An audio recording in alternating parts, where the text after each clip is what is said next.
university partners at the University of Kentucky and Murray State University. So thank you both, thank both institutions and the representatives therein for what you do for the foundation. And today's session is led by Sedek at UK and Allison Davis and Dan. So, and just thank you to the entire team. They just waved. You'll see them in a minute and through the hours ahead. But thank you for the relentless, dedicated leadership and all the hours that you've put into everything that you've done to really help enhance the professionalism of economic development and the practice here in this Commonwealth. And thank you for your friendship too. I mean, we couldn't ask for better partners, and also Chris Woldridge and the team at Murray State who I think you'll hear from later. So we're really blessed with great partners here in this state. And we have two special guests that I'll introduce individually for joining us, or that will be joining us. First is our fearless leader at KAED, our board chair, Mr. Tim Gibbs, President and CEO of Ashland Alliance, who was really generous with his time today. I know he's pretty impacted on his schedule, and he's going to jump off after he says hello and handle some meetings from Northeast Kentucky. But the floor is yours, Tim Gibbs. Happy to be here. And Matt, I think you do a good job talking about the partners, because we can't do anything without partners. United we stand, divided we fall. The topic at hand today is very, very important. Retention first and foremost, and expansion that's going to come out of the businesses that come through this crisis that we're in now. So once again, it's really important for all of us to have best practices, to understand what we can do to help our existing businesses, because the sun is shining today and the sun's going to come up tomorrow as well. We have to be ready on the other side, do everything we can do to help our existing businesses prosper and grow as the opportunity arises. So from KAED, thank you for being here today. We have over 100 people on this call, and the only way this happens is for people to care about the Commonwealth, to want to work with all of us and help our existing businesses and help what they represent. Because we know the growth for our economy, when we start growing again, is going to come primarily from our existing businesses as well. So I think there's going to be some great practices here today. I think you're going to learn quite a bit. I love the fact that we've got partners helping us put this on here today. And this is what economic development's about. This is what chambers of commerce are about. This is what the profession is to help businesses grow and prosper and be here for the next 100 years. So from KAED, from the board of directors, from the foundation, from all of us, thank you for the opportunity to participate today. Thank you for trying to make the Commonwealth a stronger, better place. This too shall pass and the sun shall shine. Thank you very much. Thanks, Tim. So thank you, Tim. Tim will have to drop off, but Tim is the board chair this year, so very appreciative of the great leadership that Tim gives Northeast Kentucky and this entire Commonwealth through KAED. So before we get into the meat of our program, we have another special guest that we're really honored by his presence and by his time, and that's Secretary Larry Hayes of the Cabinet for Economic Development, whose counsel to the governor and leadership has been instrumental. I mean, obviously on all verticals of economic development, but also all COVID actions that we are addressing as a Commonwealth together. In particular, his leadership has been critical around PPE sourcing, an acronym of which we're all familiar, and also his leadership has been very important as we become healthy at work. So thank you, Secretary Hayes, for all that you do, and the floor is yours, sir. Thank you, Matt. And I know Matt, Tim, Allison, you're all doing great work over there, and you keep using the term partners. I mean, that's really where our strength is, the partnership we have across the whole economic development professional spectrum. Look, who ever heard of PPE before? You know, and now we all recognize the challenges and we've become somewhat experts in that.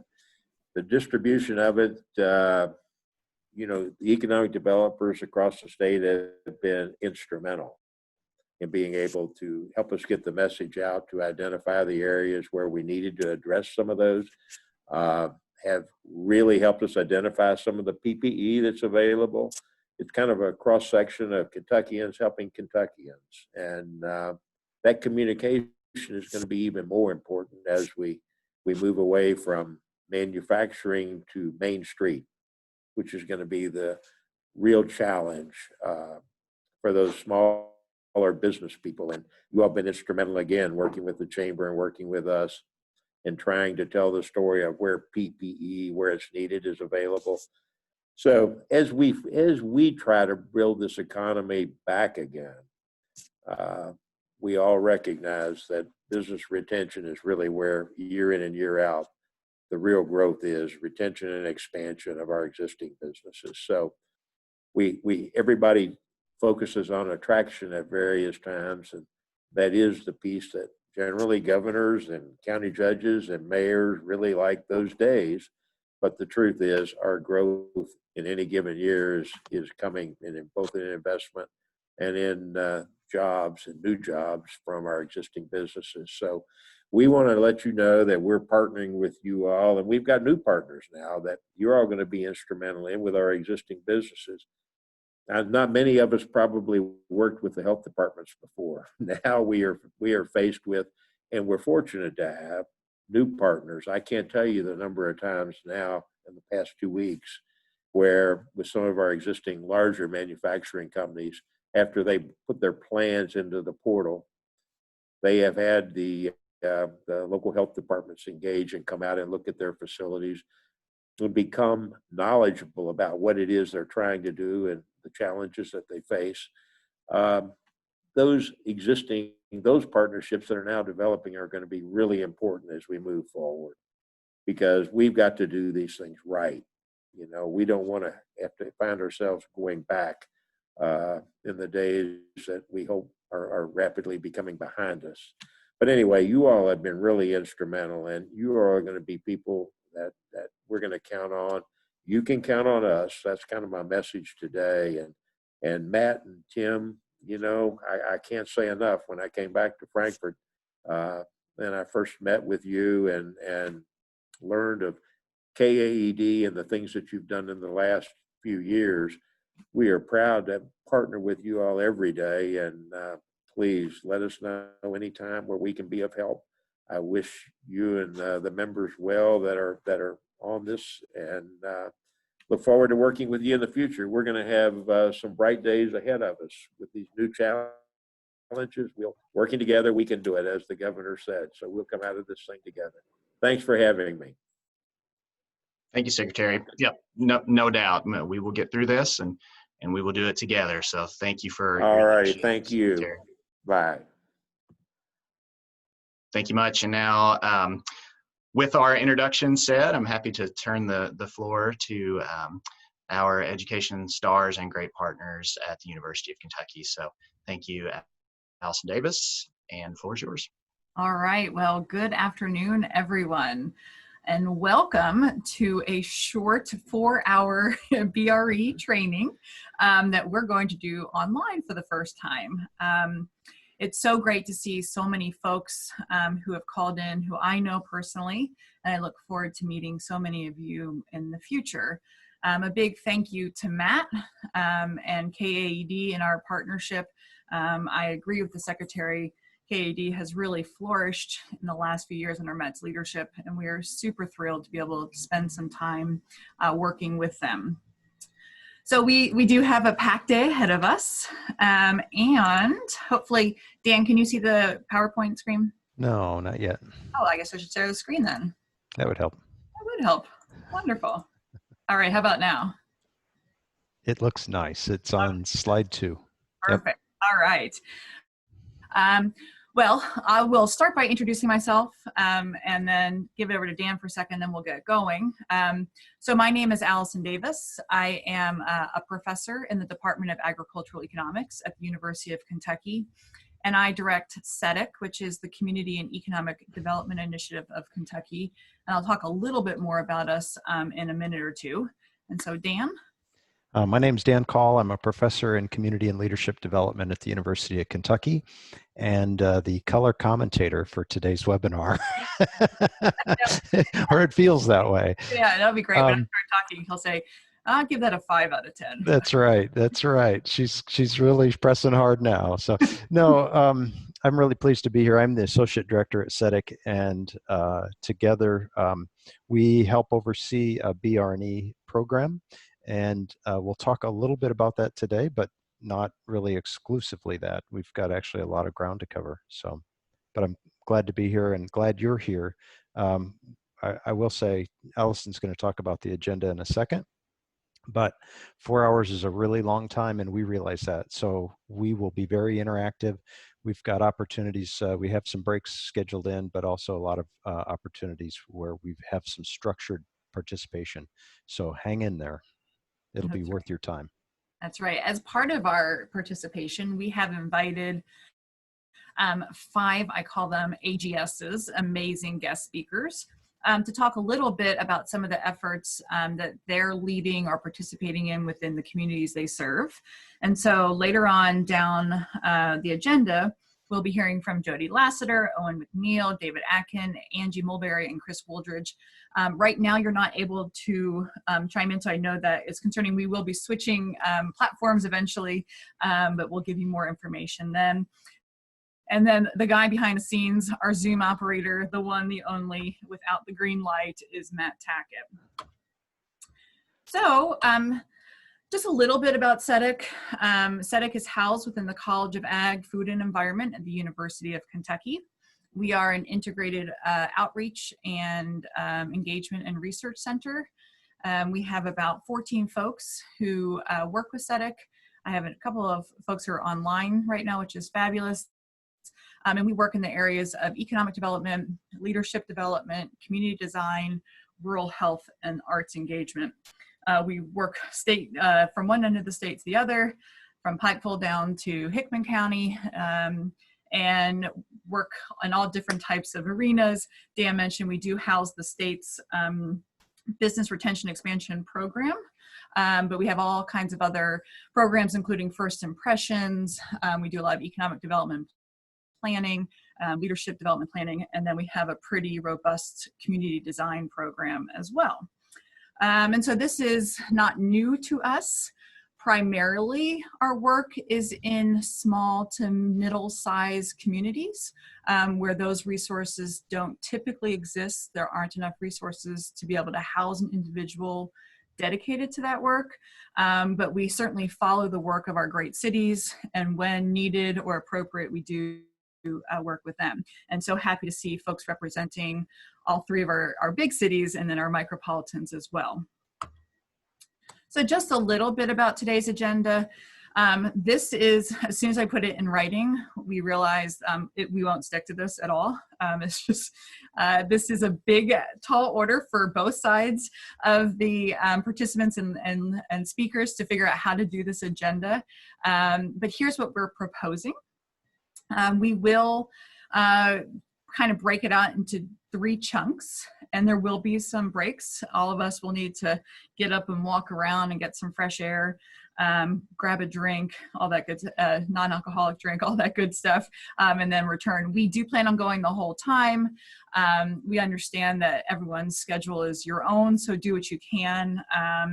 This is part of the KAD curriculum, and so this is the 4 hours are part of the hours required. There are additional 2 hours that we will spend on BRE at a different time, where we'll talk more about the traditional model, but we are not in traditional times, and so we have really pivoted today to talk about how do we do retention and then hopefully expansion during times of crisis, but also times of opportunity. So with that, whoops, Matt, can you roll the poll?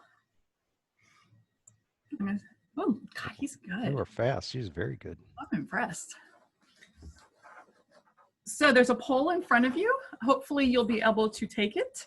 But I wanted everyone to see kind of the breadth and depth of the types of professionals who are participating today.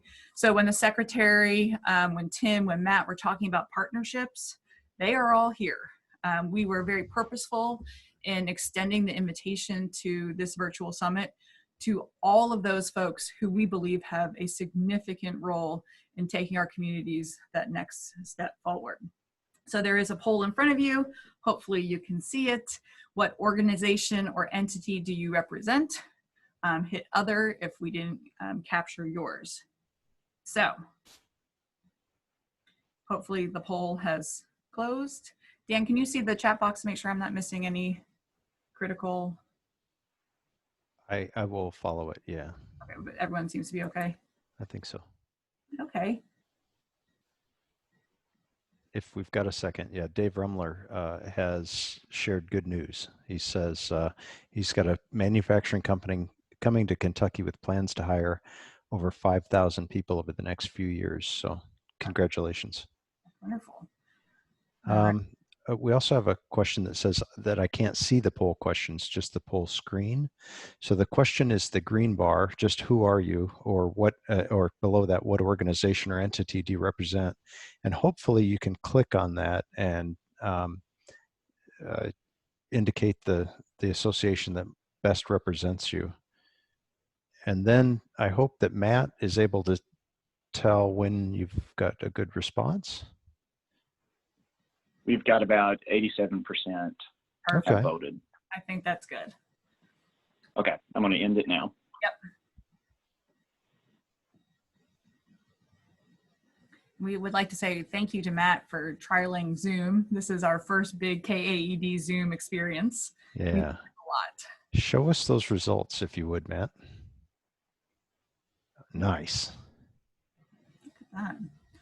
All right, so we've got just under half of those who responded that are economic development, 17% representing cooperative extension. And I didn't say that Sedek does work very closely with cooperative extension at UK. We're very fortunate to have a group that is housed. We have an entity in every single county, so a tremendous resource. We've got some folks from other, that sounds like a wonderful place, SBDCs, state government, chambers, main streets, all that good stuff. So welcome, and it's great to see you all. All right, so we'll close out of here. All right, so today we have just 3 very basic but important objectives to better understand BRE. We'll use BRE, the acronym. It's a lot easier than saying all the words. But to understand business retention and expansion in its usefulness across all size cities and industries in Kentucky, to understand the role of economic development organizations and their partners in an economic crisis, and to support our existing businesses after the dust has settled. And we've talked a little bit, the secretary talked about it, Tim has talked about it. Right now, we're really focused in the BR. We're here right now to help those just be able to open their doors. But certainly the E is coming, and the E is where we get our growth. So for a living, I teach students economic development, and this is day number 1. And that is the 3 approaches to economic development. The first one is industrial attraction. The more sophisticated, the more targeted, we attract industries based on the assets of our place or region. We try to match industry needs with the resources we have, the type of workforce, the natural resources, the infrastructure, all that good stuff, and other existing industry that may be part of the supply chain. As Secretary Hayes said, and I appreciate the candor, is that governors, community leaders, we love when attraction works, right? It's a great opportunity. It's new jobs coming into an area. Typically, it's an export-based entity, which means that we've got money from outside flowing in, the tax base is increasing, they're often higher paid jobs, so the quality of jobs is great. It's wonderful. It is few and far between in many places. And in some places, it is far, far between. And so we rely heavily on these other 2 economic development strategies that will then get us in a place where we're more competitive for industrial attraction. The second strategy is entrepreneurship. We could do an entire, and we will do an entire summit purely on innovation and entrepreneurship. And it is an important time right now to capture that energy. We have seen incredible stories within Kentucky and across the nation about how individuals and companies have innovated during this crisis. Whether it's trying to get PPE, whether it's trying to solve other local problems, people have been entrepreneurial. And they've been entrepreneurial in a way that can lend itself to an innovation-driven economy. And that's what leads to economic growth. So it is an important part of economic development that should not be ignored, particularly right now. The last approach is the one that we'll focus on today, primarily, which is business retention and expansion. And that is providing support to those businesses that are currently in your region or those that are moving to your region that have an opportunity to grow. And so that's where we will be. So the question is, and I don't think this is mostly a rhetorical question, but I just want to provide some evidence about why we believe BRE is really essential during times of kind of crisis and also everyday times. But first off, let's just start with, do I still need to hit on the close poll button? Oh, no, mine stayed open until I closed it. So I just wanted to make sure everybody else could also get the screen out of the way. So. Okay, so we have we've done this BRE kind of education component one other time, and it became clear to us when we were doing some teaching that we need to be able to differentiate between a BRE program and a BRE process. And we believe that both are incredibly important. What Sedek does is largely a BRE program. And what economic development organizations do might be both, but certainly more of a BRE process. And chambers and kind of Main Street organizations, downtown associations typically fall more under the program side. So I just wanted to pull up this definition before we get started. It's a little bit nuanced, but just so you know what we're talking about. So a BRE program is designed to strengthen the connection between the local business community and the ecosystem, and while at the same time encouraging businesses to sustain and to grow. So it's really about that connection between community and community of businesses. A process is really about trying to understand and respond to business opportunities and challenges. And so it's often looks a lot, and Dan will talk about this in a little bit, it looks a lot like making sure that once a year or twice a year I go to my manufacturers and sit down with them and ask them it could be either very scripted or unscripted questions about how they're doing, how can we support you, what do you need, what do you see as opportunities, those types of kind of probing questions. But it's more about that one-to-one relationship with the manufacturer or other large industry. And even times smaller industry, but it's more of that one-to-one, and the program is more about a community to community type of conversation. Both are really have really good benefits to it, and so both should be considered when we're talking about this. Yeah, I would say exactly that both are important, and one of the things that when we work through Sedek and work with the community, it does focus more on that broader business ecosystem or the broader local economy, and how the community can support that system to help support those individual businesses. So, good. And I think it's a way to invite partners into the conversation, which is great when you have to respond to a lot of different needs. It also distributes responsibility. So the why a BRE, and we're thinking here both process and program, but it's essentially to establish a strong line of communication between a business and the entity that supports that business. So in most instances, an economic development organization, which could be industrial authority, it could be elected official, it could be chamber, it could be whomever. It's also a way to formalize a mechanism.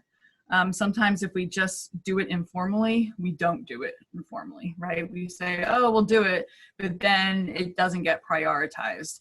And one thing that when we do economic development around the state, what I tell folks is that nothing is more insulting to a company that has supported your community for the last 50 years than to be ignored and to focus energy on things that aren't there yet. And so this is a tremendous mechanism for ensuring those businesses feel the love. And so formalizing that process certainly ensures that that communication exists. And if a formal process was in place, it makes a crisis a little bit easier to manage, right? Because we already know the person, we already have some idea of context, we have some idea of where trends were, of existing issues. It's a little bit easier to jump right in and see what we can tackle. And then finally, it's great because it's a way to collect data to take action, right? We don't just ask people for information and then not respond. That's just rude, right? We hate when we get asked to be the subject of a research. You know, that's one thing we say about Appalachia and Delta. They're always picked to be topics of research and they're always asked stuff, but then we don't often see the byproducts of that work, and it's very irritating. And so this is a way to get input from our folks and then to respond. A BR&E program, what we like about that response is it typically affects a community of businesses, right? So we kind of kill one bird, or kill multiple birds. No, we kill one bird with multiple, I can't remember. Help a lot of businesses with one stone, right? There we go. I will butcher any cliche you give. So you're welcome.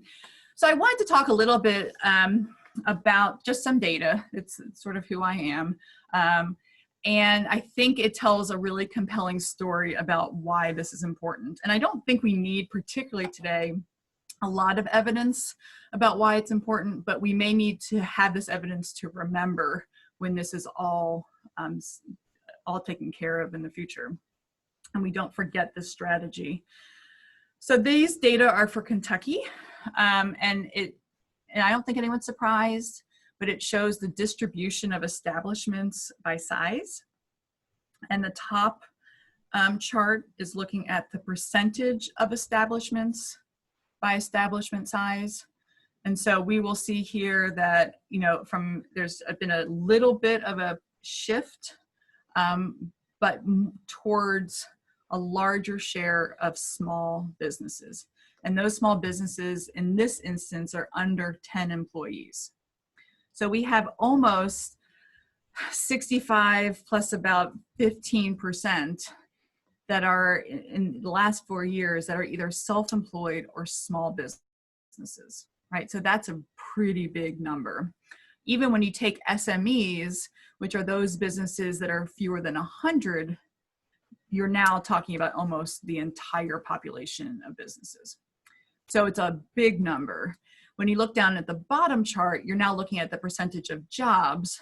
And naturally, we expect that to shift a little bit just by the definition. But now the largest share of establishments in terms of jobs are those SMEs. And so our focus, you know, we should be sure to include those types of businesses when we're thinking about expansion and retention. This is the slide that I think is really telling. And this is looking at overall job gain and job loss in 2019. And in 2019, we gained 274,000 jobs, but we lost 209,000 jobs. So we still had a net gain, which is great. Kentucky had a really good year. If we look at the breakdown of those jobs, you'll see why we focus on BR&E. So we had, of the net 65,000 jobs in Kentucky, just under 44,000 of those were from expansion efforts. Businesses that were already here or businesses that were headquartered other places and expanded here. So these are with established businesses somewhere else, or established businesses here or elsewhere. So 2/3 of the job gains came from them. The other third came from business starts. Not surprising, we have a ton of business starts, 216,000 business starts. We know there's really high or really low survival rates for business startups. So these are not, disarming numbers, alarming numbers. These are just the way entrepreneurs and startups work. But we still gained about 21,000 jobs from those startups. And hopefully those startups will then next year be in that expansion phase, at least some of them, that they've made it past that survival phase. And now with some support from their local community, with some support from their EDOs, they're able to hire some more folks. If we look at move in and move out, 1,000 jobs moved in and more moved out. And so that's why we focus on BRE. Not to say that all three strategies aren't incredibly critical roles of economic development, but that's why we focus on BRE. Dan, did you want to add something? Well, no, I was just going to echo what I think you just said. Yeah, in aggregate, when we look at small business, it is the largest employer in the state. When you compile and in aggregate, as you pull all those small businesses together. And so on an ongoing basis, this is just incredibly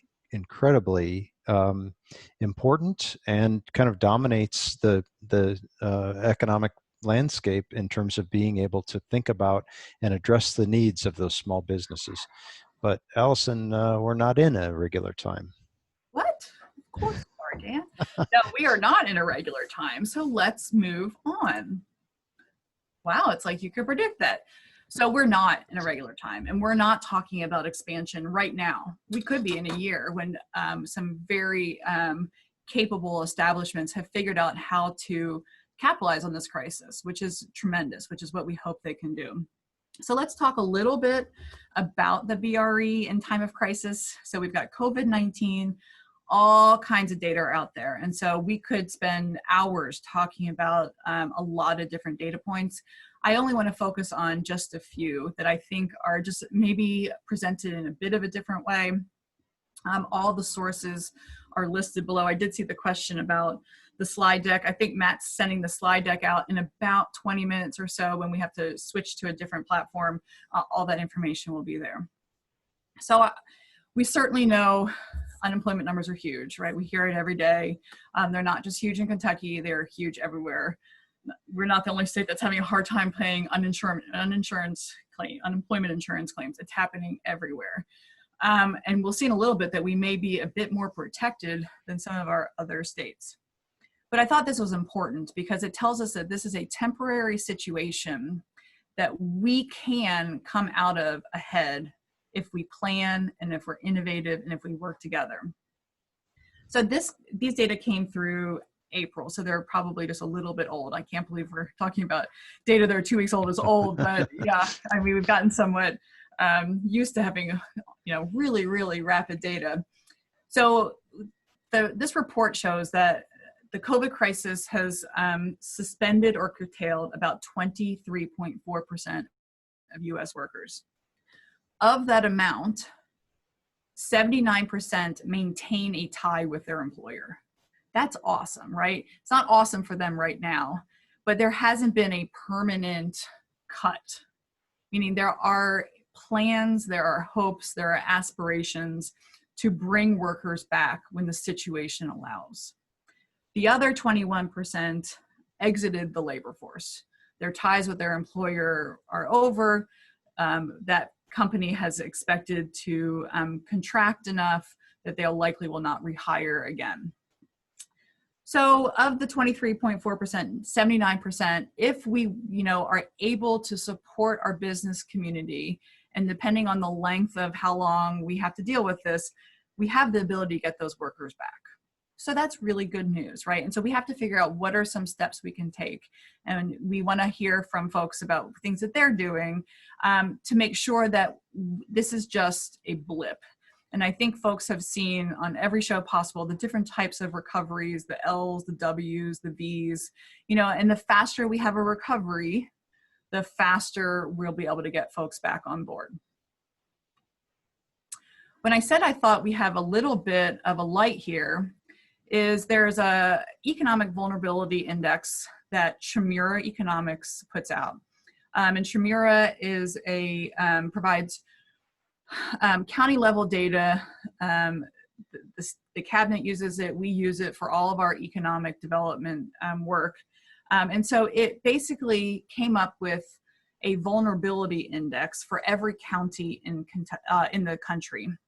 And while it's hard to see the outline of Kentucky, you can here, and you can see we look relatively safe.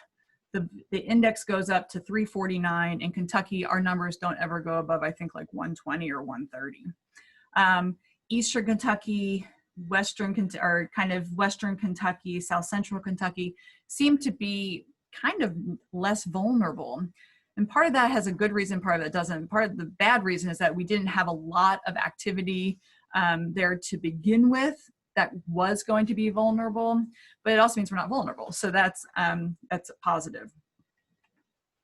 When we look at what makes up this vulnerability index, essentially it's looking at the types of jobs in every community and the amount.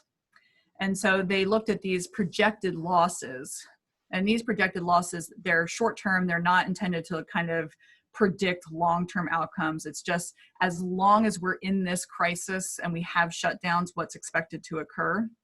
And so in the US, they said, all right, accommodation and food services, we're expecting to have about a 60% job loss. As you go down that list, construction, manufacturing, healthcare have fewer losses, but we have seen in every single one of those instances a hospital that furloughed folks. We don't know how they'll come back. We've seen manufacturing trying to identify mechanisms to get back online. We don't know how long that will last. So everyone's been impacted, but certainly it's not news to know that those that have been most impacted are those in accommodation, food services, arts, entertainment, recreation, retail, etc.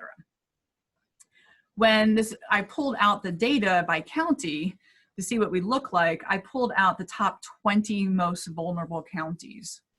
And these are interesting. I don't have a great story behind this. I thought that these were somewhat interesting to see. We've got some real small counties.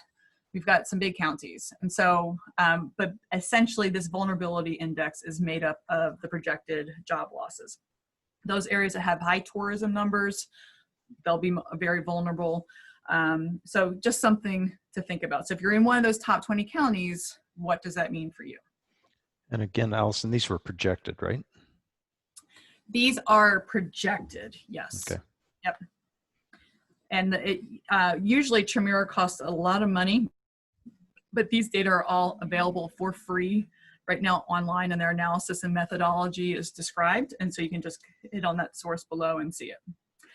I should stop, because I need to take a drink, but also if you have questions, feel free to put them in the chat box, comments. We really are relying a lot on chat today to help us be interactive. This is good data to be able to help kind of quantify the unknown. The whole economic situation seems pretty kind of nebulous and vague, and this does help to start to bring it into a little bit more focus. So thank you. All right. So one thing I did early on when I had a little bit more time is I was really curious to see how different types of retail kind of on the fly, like the numbers really rapidly, really recent. And so, and you've seen these a lot on the news recently with SafeGraph and other types of Google counts that are looking at cell phones and trying to track foot traffic. And they use it a lot for social distance measures, but we wanted to see how has traffic at some of our big retail and restaurant establishments, how has it changed? And I'm not looking at the overall numbers because it's basically all the, and I don't know the full rules of this if you have to have your phone on GPS, but it's basically tracking, I think, pings, cell phone pings. But what I wanted to show was the trend. And I stopped capturing this in March 22nd because I just the biggest data sets you've ever seen. But I wanted to show kind of that folks are dealing with this differently. Some are really, really hurt, and some are less affected, but all negatively affected. So what I looked at was retail trade. These are kind of very high level, 2-digit NAICS codes, industry codes. Retail trade, arts and entertainment, and accommodation and restaurants. And so March 1st was kind of pre-COVID. We kind of thought about it, didn't know a lot about it. We're relatively acting normal. March 8th, I'm coming home from St. Lucia. They're now doing some temperature checks, but things are still, you know, we're talking about a lot. My entire trip to St. Lucia was about listening to the news of COVID-19. Then somewhere in the week of March 8th to March 15th, and I think March 16th is when governor's regulations started coming in and we started facing closures. And so you can see sort of these rapid changes in foot traffic. On the right-hand side, you're looking now at different types of restaurants. And so those fast food restaurants, obviously they're gonna have bigger numbers. They have fallen, but have started to kind of ebb back up a little bit. Bars, they're way down, and they will continue to be way down until July 1st. There's just no one allowed to go in there. Full service restaurants have gone down, and then of course hotels have been kind of crushed through this. When we look at non-essential versus essential retail, and I thought this was really interesting, is when I knew the data were pretty accurate because I've been to Lowe's, is you can see some of these other types of non-essential retail. So you've got gas, clothing, electronics, amusement. They've all kind of faced these downward trends, all a little bit different slopes. On the right-hand side are those that were allowed to stay open. So general stores are things like Walmart's, Target, Sam's Clubs, food and beverage. Those are grocery stores. And so we saw here where everyone went to go get their toilet paper. And then, you know, a little bit, just a little smidge of a downfall, but not much. And then darn it, if that blew, those lows, we knew it. You pull up and say, wow, it doesn't feel like we're in a pandemic, and we're not, because we were all at Lowe's. So it's just interesting to see how the data reflect what we thought was going to happen. But everyone was still affected because Lowe's was projected to have gone up more, right? It is their spring season. So this is just, you know, we would have thought that the blue line would have gone up, but at least we just know that this virus hasn't affected everyone equally. Well, we are all in it together, and we'll get through it together. However, it's helpful for an economic development person to understand that there are some that are affected disproportionately. So that's helpful. Hey, you've also got a couple of chat questions. Jumping back, I think, to the most vulnerable Kentucky counties. One question is, are those impacted jobs based on nationwide numbers? And I think that's just Kentucky, right? On the left-hand side, those are U.S. numbers and projected U.S. numbers. There's not I don't think you can take that 60% distribution and say 60% loss in Kentucky. Those are U.S. numbers.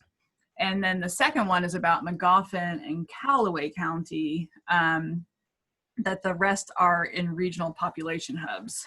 And that is probably very true. We've got Lee County, which is a little bit, you know, not quite a population hub, but it's just an interesting breakdown. It's just something to think about why we might be vulnerable. So thank you for those comments.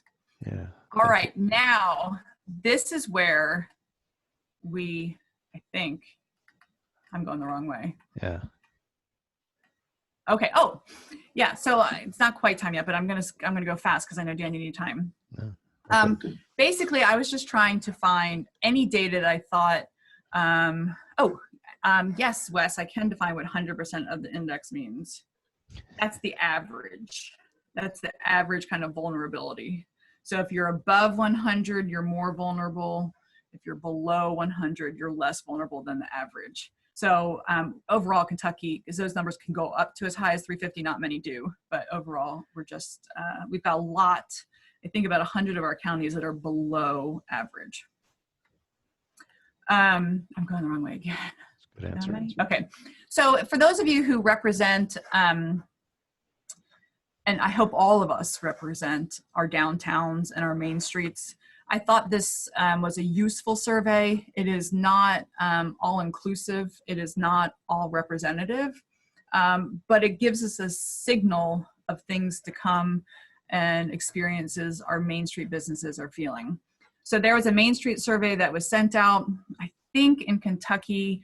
We had about 72 responses, but I think it represented maybe 5 or 6 Main Street organizations, those that are deemed Main Street trademark. And there are some good questions in there. And I tried to show that how the nation was responding is similar to how Kentucky responds. So there is some usefulness and some representativeness from the data. And so the first question was asking about how has your business revenue changed? And I think this one was a maybe an April 15th or so window of when the survey was sent out, maybe mid to late April, so it's been a little while. And the question was, how has your business revenue changed? You can see that first bar, that's huge. More than 56% said it's decreased by more than 75%. How many of your employees are at risk of unemployment?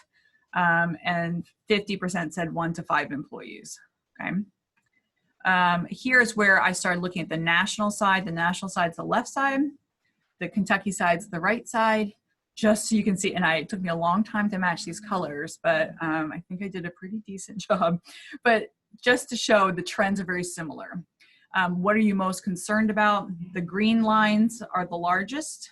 Losing work, so losing your existing customer base, and then customer traffic, right? So these are things that we actually have some ability to control, right? And we'll talk about this a little bit.